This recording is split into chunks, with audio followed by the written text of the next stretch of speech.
Right, so starting off in the front, by your tongue box, this compartment here is a good storage area where you can keep a generator in here for you, all metal in here. And you also have access to the motors for your two front leveling jacks right up here. All incorporated with the leveling system. And then you got your first compartment here is going to be your battery bay with your two lithium batteries in here. We do individual battery tests on them to make sure it's all fully charged and operational. But access right in here. Then we're going to go through the leveling system with you here. So it's going to be the Lippert electronic leveling system. A couple things you want to watch out for before you begin the leveling process.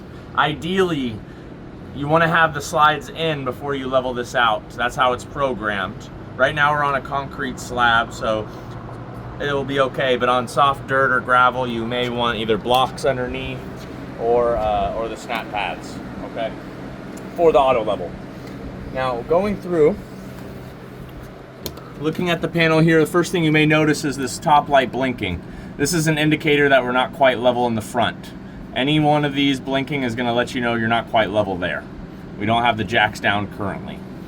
You have your auto level button right here, which does exactly as it says, engages the auto level. Like I said, you need to have a somewhat flat ground, flat surface, or the blocks underneath to ensure that the jacks don't sink in through the dirt and end up faulting on you. You need a flat surface there. Before we engage the auto level, I'm just going to show you a couple other features with these arrows here. If you scroll down, you have auto hitch, which auto hitch, what that's supposed to do is supposed to memorize the height of these two front jacks for when you're hooking up. So ideally you could press enter to begin and it will memorize that height for when you plugged in your 7-way plug. And you should be able to just back right up. Only thing you want to keep in mind is you will be on different grounds. So after using this, depending on the ground, you may have to adjust. So just keep that in mind. Scrolling down again, you have auto retract all. It does exactly as it says, retracts all of the jacks, including these front ones. So just be mindful of that. Only want to press retract all when you're hooked up to the truck, so that you don't tip forward. Auto retract rear. This is perfect to retract the rear jack, so you can manually adjust the front ones for hooking up to your truck for after you've leveled. Okay, that will just retract just the rear jacks for you. You just hit the enter to begin. Then you have your manual level. If you hit enter on your manual level, you'll see you have your front to back degrees, where you can adjust by pressing the buttons on the dial here. Hitting front will raise the jacks up, the front jacks up. If I hit this retract button, this red light's going to come on indicating retract mode. So now if I hit the front, we're actually going to go down. So this is going to be your indicator of whether you're extending or retracting. If this is on, retract mode, off, extend mode. After you get your rear jacks put down and you level it as best as you can, front to back, then you can adjust the left and the right to get your side to side level. This ground is pretty flat, we're pretty level right now, but ideally you want to get as close as you can to 0. Okay. Then that is going to be all the options listed on here. We'll go ahead and engage the auto level so you can see how the sequence works. All you have to do is just push this button right here, auto level, grounding jacks.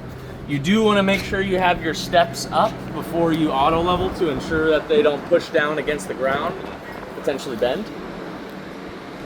But now we're just going to give the leveling system a second. The lights on the panel will be blinking as the process is going. And as soon as it finishes, it'll say auto level success, and that blinking green light on the panel will be a solid green light.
Okay, so now that we're all leveled out, for hooking up to the truck, what you're gonna wanna do is you can just, all you have to do is just hit this retract button right here, so it's in the retract mode.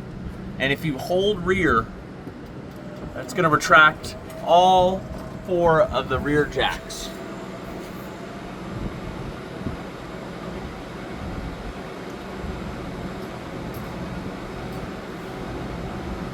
Now as they're all coming up, then we can just adjust the front two for hooking up to your truck. Just holding down that rear button and it'll come all the way up, and then we can just adjust these front ones accordingly. The leveling panel, if you go underneath the fifth wheel, you'll see a white valve underneath. That's going to be your freshwater drain. So that's going to empty out the freshwater tank. So if you're storing it, or if you just don't want to carry the weight, you can empty that out, and it's a quick drain. So yeah, you just pull this valve, and you can see it comes out pretty quick.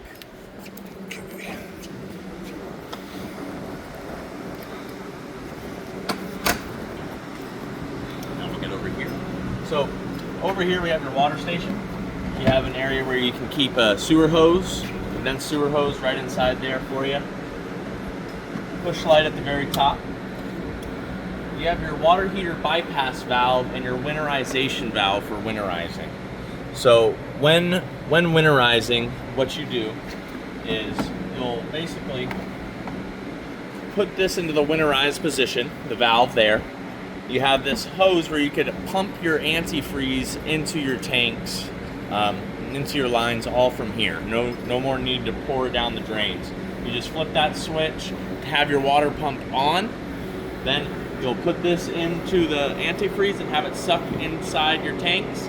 You'll open up one appliance at a time, so your kitchen sink, once that starts dripping the antifreeze, that one's good, you can close that up, and then you do the same thing with your shower, your sinks, your toilets. Okay? And once the antifreeze is through, you know you got it all the way in. Okay? Winterization purposes. Then you have an outside shower hookup connection right here, just a quick connect hose goes right in there, clean off your boots or your sewer hose before storing it. You have a gravity fill, freshwater fill for the freshwater tank. Take your hose, you just shove it right in through there, and your overflow is right up here. This will start spitting at you to let you know you're all full. And then right next to it is going to be your city water connect. I usually advise purchasing a water pressure regulator, especially if you're going to be going to parks or campgrounds. You want about 40 to 60 psi, that's what these are plumbed for. So those parks, they go as high as 100 psi and cause leaks or even burst your pipes. So definitely look into investing in one of those.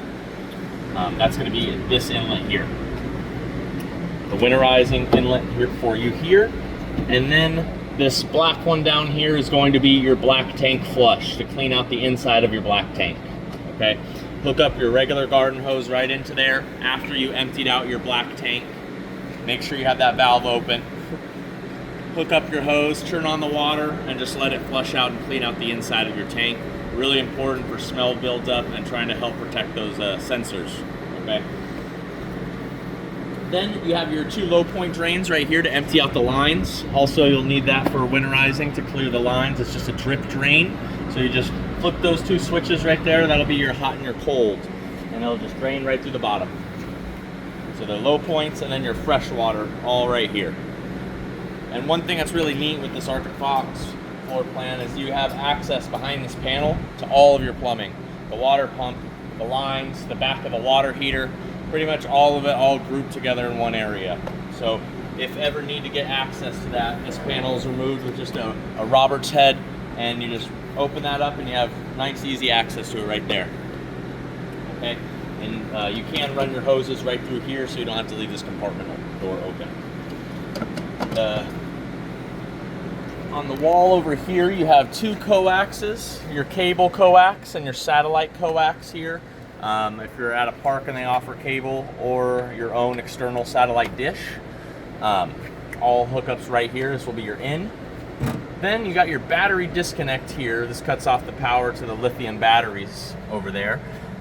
Just keep in mind with disconnecting the battery, that does cut off the charge for it as well. So for instance, if you're hooked up to your truck, the alternator from your engine is going to be charging those batteries.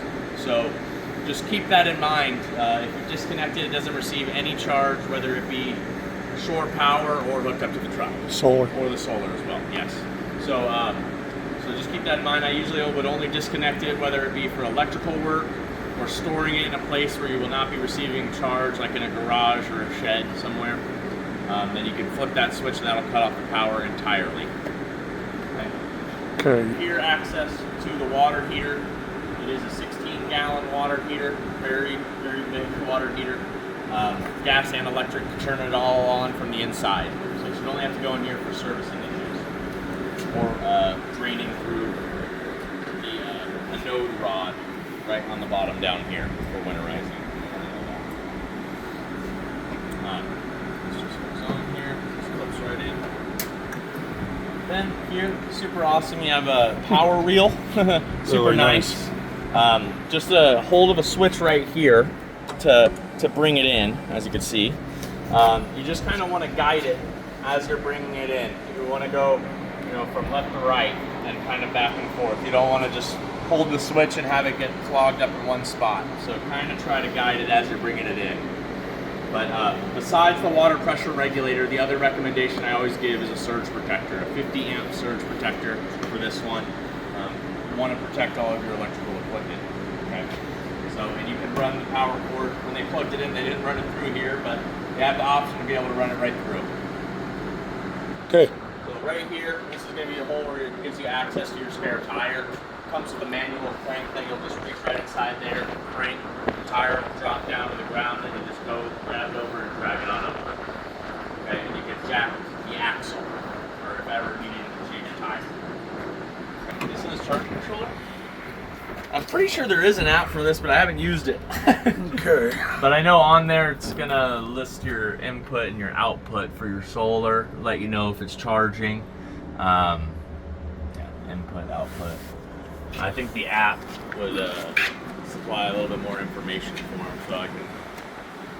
Okay. Steps. Important things to remember besides me mentioning earlier, you want to have them up when you're leveling or hooking up to your truck.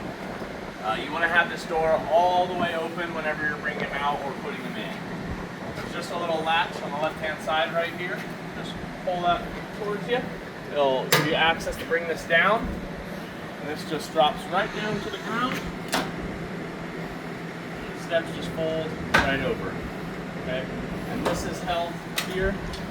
Keep it pinned right in through here for when you have it closed. Right in through here, and then remove the pin. Drop that down. It's held with a magnet right here. Okay. And the reason you want to have this door open all the way when you're bringing it in or out, because of this little lip right here. If you have that door open, you can end up with scratches. Okay. So have it open as far as you can, and you can adjust the length of the legs on the steps with these pins here. Just remove them and you can adjust the legs.